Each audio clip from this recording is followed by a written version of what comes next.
आप देख रहे हैं आपका अपना चैनल एजुकेशन वर्ल्ड एकेडमी यानी ई वर्ल्ड एकेडमी हापुड़ में एक बार फिर आपका बहुत बहुत स्वागत है।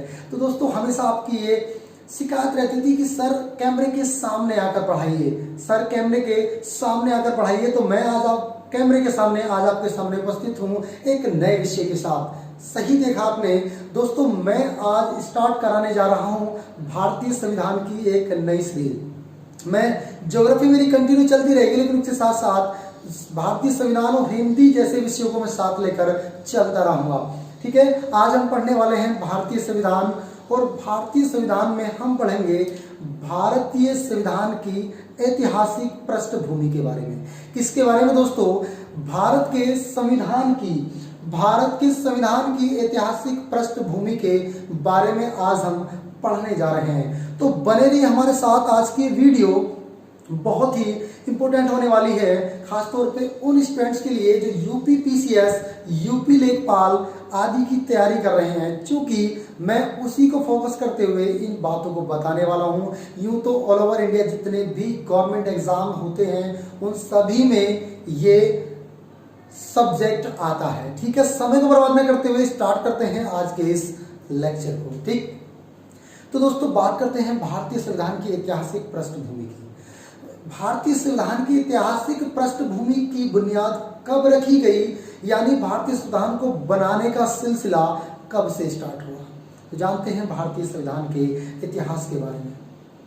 दोस्तों 1498 ईस्वी में अच्छा, एक बात मैं आपको बता दूं, भारतीय संविधान की जो इतिहास की स्टार्टिंग होती है वो होती है ईस्ट इंडिया कंपनी के आगमन से। किसके आगमन से दोस्तों? ईस्ट इंडिया कंपनी के आगमन से, जो 31 दिसंबर सन 1600 ईस्वी में भारत में आती है।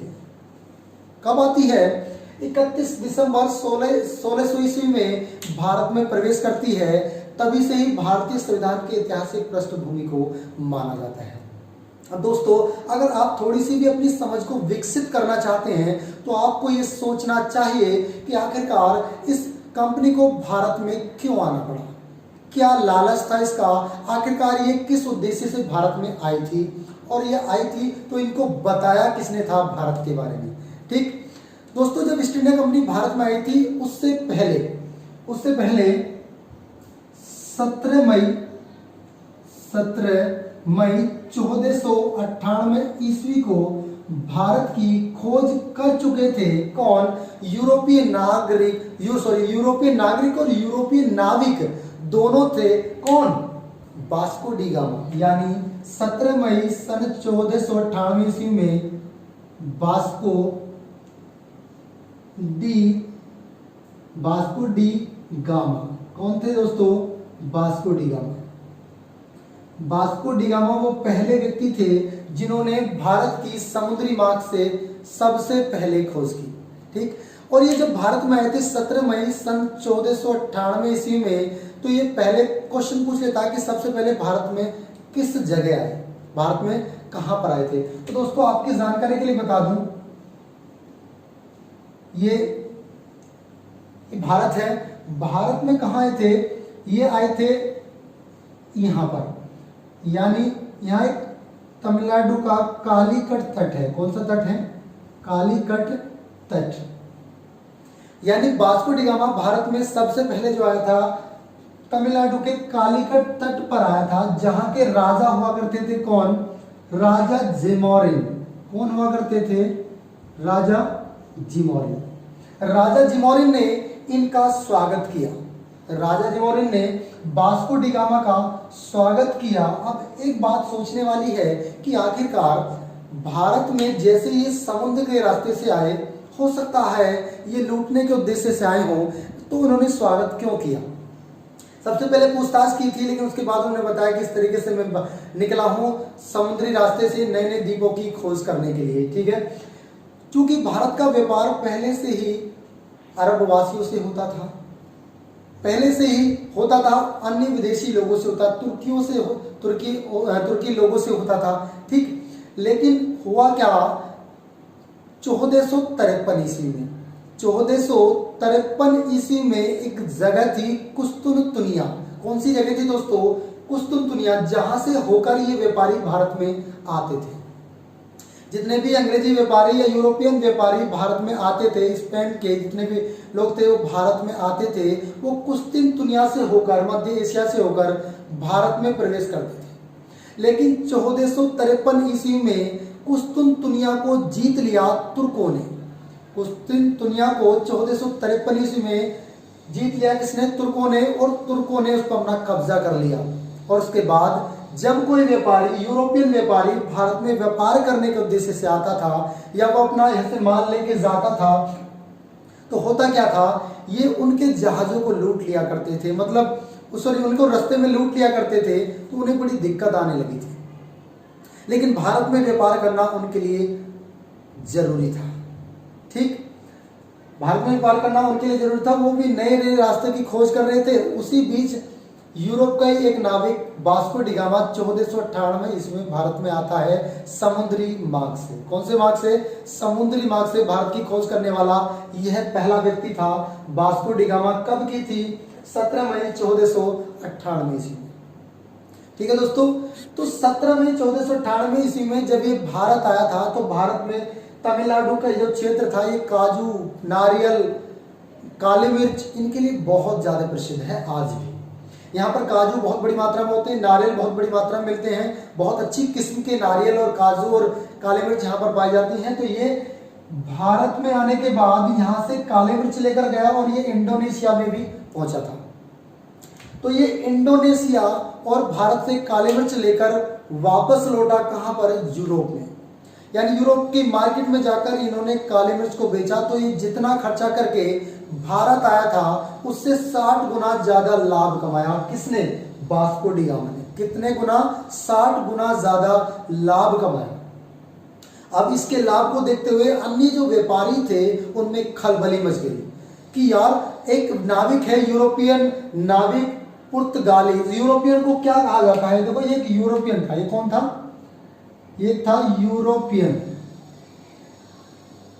ये भी क्वेश्चन पूछ लेता है कि भारत की खोज करने वाला जो व्यक्ति था वो कहाँ का था? यूरोपियन। इनको क्या कहा जाता है? इनको पुर्तगाली भी कहा जाता है। ठीक है दोस्तों, इनको पुर्तगाली भी कहा जाता है। अब ये भारत में पहली बार आया, 60 गुना ज्यादा लाभ कमाया।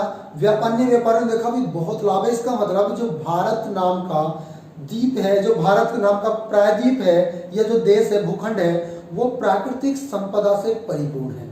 क्यों ना वहां जाकर व्यापार करा जाए, क्यों ना वहां जाकर व्यापार करा जाए। और यहीं से सिलसिला स्टार्ट होता है भारत में ईस्ट इंडिया कंपनी के आने का। किसके आने का दोस्तों? भारत में ईस्ट इंडिया कंपनी के आने का। क्यों? जब इसकी आमदनी को देखकर एक व्यापारियों का, यूरोप का एक देश है, पश्चिमी देश है ब्रिटेन, यानी जिसको इंग्लैंड के नाम से भी पुकारा जाता है, वहां का एक व्यापारियों का संघ था। उस व्यापारी के संघ को कहते थे मर्चेंट ऑफ एडवेंचर्स। क्या बोलते थे? Merchant of adventures. दोस्तों ध्यान दें, एक कहां है? यूरोप की मैं बात कर रहा हूं दोस्तों, यूरोप। तो जो यूरोप था, यूरोप का एक देश था, कौन सा? इंग्लैंड। और इंग्लैंड का एक व्यापारियों का संघ था जिसको कहा जाता था merchant of adventures. Merchant of adventures नाम का एक व्यापारियों का संघ था। ठीक, इस यूरोप के मर्चेंट ऑफ एडवेंचर्स नाम के व्यापारियों के संघ ने इंग्लैंड की जो महारानी हुआ करती थी, महारानी एलिजाबेथ प्रथम। उस समय की महारानी कौन थी भाई? महारानी कौन हुआ करती थी उस समय? महारानी हुआ करती थी महारानी एलिजाबेथ। महारानी एलिजाबेथ।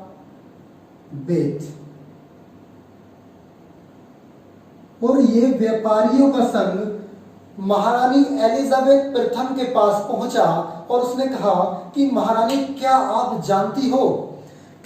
जानती हो कि पूर्व में एक देश है जो बहुत ही बेहतरीन देश है और बहुत ही प्राकृतिक संपदा से परिपूर्ण देश है, जहां पर 17 मई 1498 ईस्वी को हमारे ही एक महाद्वीप का एक नाविक पहुंचा है, जो उसने 60 गुना लाभ पर यहाँ एक वस्तु लाकर बेची है, जिसको काली मिर्च कहा जाता है। तो क्यों ना हम भी वहां जाकर व्यापार करें, क्यों ना हम भी जाकर वहां व्यापार करें। ये बात किससे कही थी? ये बात कही थी व्यापारियों संघ ने ब्रिटेन की महारानी एलिजाबेथ प्रथम से।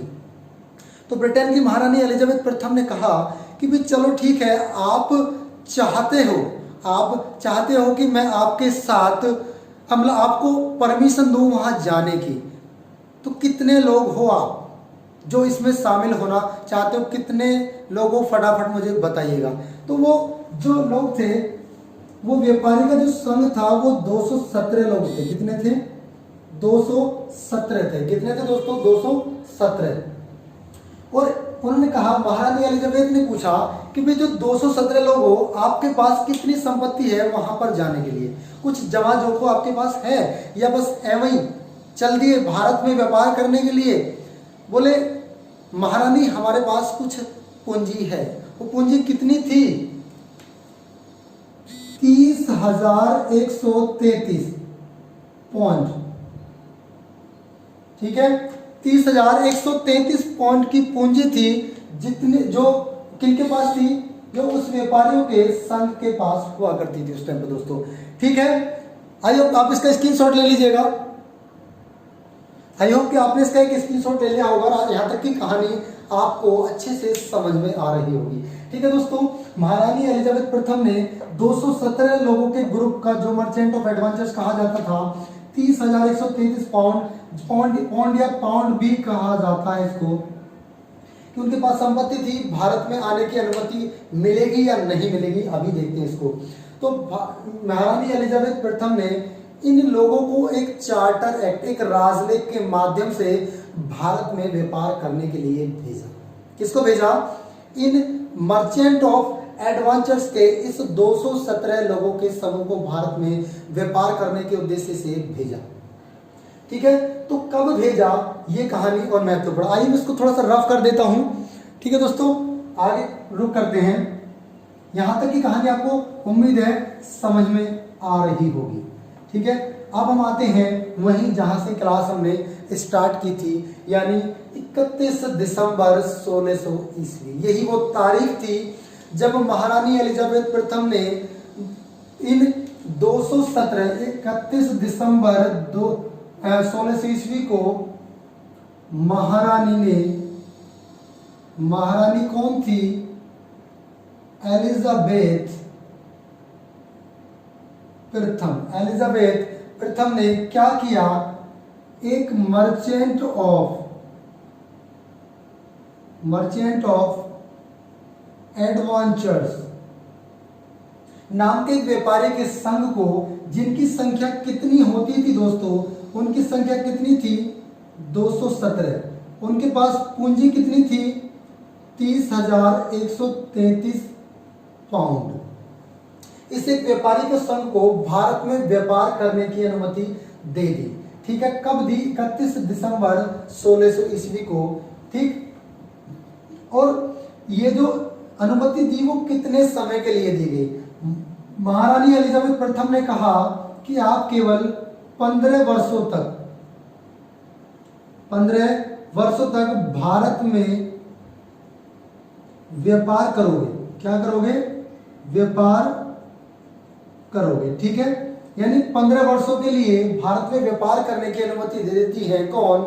महारानी एलिजाबेथ प्रथम। ठीक है, यहाँ इसी तरीके से भारत में कंपनी आती है। और जो ये 217 लोगों का जो ग्रुप था, इसमें एक इनको मॉनिटर करने के लिए, इनको कंट्रोल करने के लिए, इनका सुपरविजन करने के लिए एक परिषद का निर्माण किया। वो परिषद थी 24 सदस्यों की। 24 सदस्यों की परिषद का निर्माण किया। क्या किया दोस्तों? निर्माण किया। क्लियर है इतनी बात? 24 सदस्यों की एक परिषद का निर्माण किया, जिसको क्या कहा जाता था? इनमें एक को गवर्नर बनाया गया था, एक को उप गवर्नर बनाया गया था। मतलब ये 24 सदस्य थे, इसमें एक गवर्नर था, एक उप गवर्नर था। ठीक है दोस्तों, लेकिन इन दोनों को क्या कहा जाता था, इन दोनों को मिलाकर क्या कहा जाता था? गवर्नर व उसकी परिषद, गवर्नर व उसकी परिषद। ठीक है दोस्तों, गवर्नर व उसकी परिषद के नाम से इसको जाना जाता था। ये ही वो परिषद थी जिसने भारत में सबसे पहले व्यापार करने के उद्देश्य से, भारत में संविधान की पृष्ठभूमि के दृष्टिकोण से ये बहुत महत्वपूर्ण है। ठीक है दोस्तों, अब इसी गवर्नर व उसकी परिषद को आने वाले समय में, यानी और आगे समय में किस नाम से पुकारा जाने लगा? इसको पुकारा जाने लगा निदेशक मंडल के रूप। किसके रूप में? निदेशक मंडल के रूप में पुकारा जाने लगा। निदेशक मंडल का मतलब क्या था? कोर्ट ऑफ डायरेक्टर, यानी COD। क्या था दोस्तों? COD, यानी कोर्ट ऑफ डायरेक्टर का निर्माण यहां से हो जाता है भारत में व्यापारिक कंपनी के सुपरविजन हेतु। इससे पहले भी जब महारानी ने इनको भारत में व्यापार करने के उद्देश्य से भेजा था, तब भी एक कमेटी बनाई थी जिसको कहा जाता था कोर्ट ऑफ प्रोप्राइटर। क्या कहा जाता था दोस्तों? कोर्ट ऑफ प्रोप्राइटर्स को कहा जाता था। ये थी COP, कोर्ट ऑफ प्रोप्राइटर, यानी इसको प्री काउंसिल के नाम से भी पुकारा जाता है। तो ये कहानी थी 31 दिसंबर 1600 ईस्वी के उस राजलेख की। ठीक है, क्या नाम था इसका? 31 दिसंबर 1600 ईस्वी का राजलेख। ठीक है दोस्तों, आई होप कि आपको भारत में ईस्ट इंडिया कंपनी के आगमन की कहानी समझ में आई होगी। आगे जो हम बात करेंगे, ठीक है, अब चलो आगे जो हम बात करने वाले हैं वो करने वाले हैं कि इसके बाद कौन कौन से ऐसे एक्ट आए जिसमें भारतीय संविधान को बनाने की बात करेंगे। ठीक है दोस्तों, चलते हैं। इसको स्क्रीनशॉट आप इसका ले लीजिएगा, इसको रफ कर रहा हूं मैं।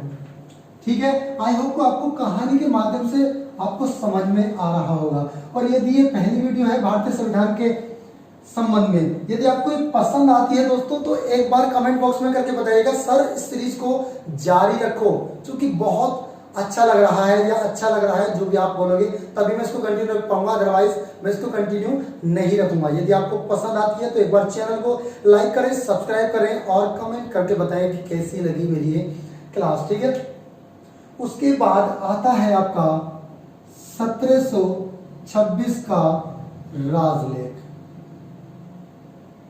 क्या आता है दोस्तों? 1726 का राजलेख।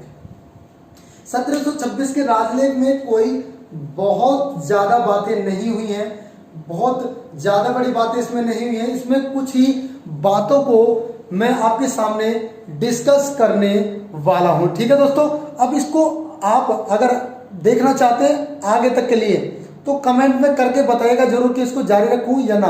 आगे मैं आपको पढ़ाऊंगा 1726 का राजलेख व आगे रेगुलेटिंग एक्ट। ठीक है, आज की क्लास यहीं समाप्त होती है।